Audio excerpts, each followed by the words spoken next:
Welcome to Oldmaninbaggies, the show about e-bikes by me, Doug Folks. You could say, I'm your regular 60-year-old weekend warrior. We are just past halfway through our first season, and I've been getting behind the handlebars of as many e-bikes as I can. Why? Well, I've got questions, and if I've got questions, I can guarantee you've got questions. Today we're on the Specialized Turbo Kenevo SL, and we're going to be looking at how to ride flow trails more safely. Not faster, safer. Let's jump in.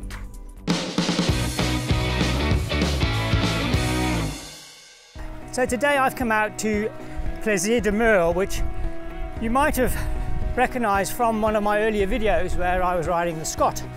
Today I'm on the Specialized Turbo Kenevo SL, and turbo it is. This is the lightweight version of the Kenevo. It is as close to a gravity bike as I've ever been.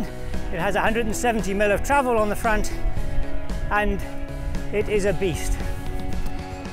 And so I've come out to Plaisir de Merle because there is a flow trail here. Now, a flow trail is a trail that flows, hence the name. It's generally smooth, it's got jumps, stuff where you can get airborne, all the type of stuff that scares the shit out of me. Anyway, I'm here. Generally, flow trails are about carrying speed into the turn and using your momentum for greater exit speed, which is great if you're 24 years old and bulletproof. But what if you're 60 years old and feeling maybe a little bit fragile? Does anything have to change? Here are my 4 top tips for riding safer flow trails. Okay.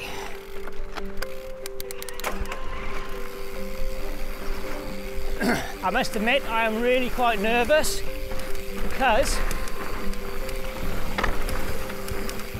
I've come down to Plaisir de Merle to ride their flow trail, and I really have no idea what I'm doing. And it is blowing a gale.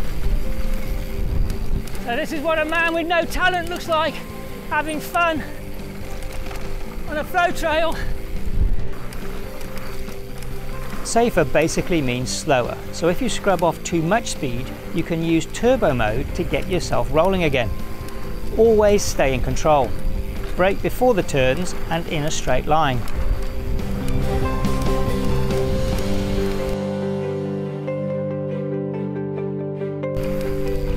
I suppose I'm just trying to pick a nice juicy line and not touch the brakes, you banana. Talking of lines, make sure you choose the right line. Now if you're unsure, ride the middle of the berm and look ahead for your exit point. I suggest that you don't fight the bike and try to keep off the brakes as much as possible. That's very easy to say, and for me it's quite tricky to do.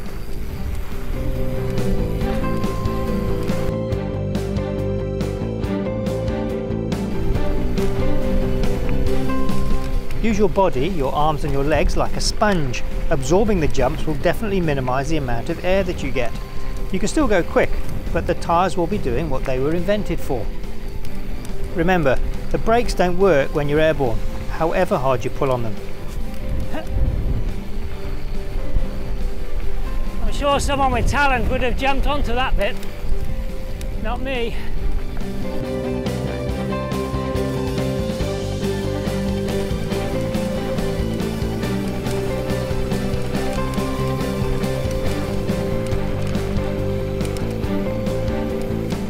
I need to be weight over the front a bit more.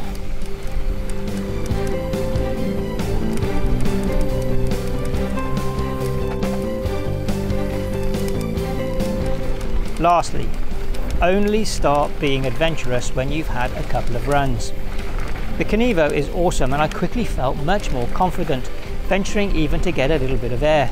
But if it does go pear-shaped, then it happens very quickly. Don't be that guy or girl. And my last punt for e-bikes, of course, is that they are great just for shuttling yourself back up to the top of the run. It means that instead of doing maximum of 2 runs, you can easily do 3 or 4.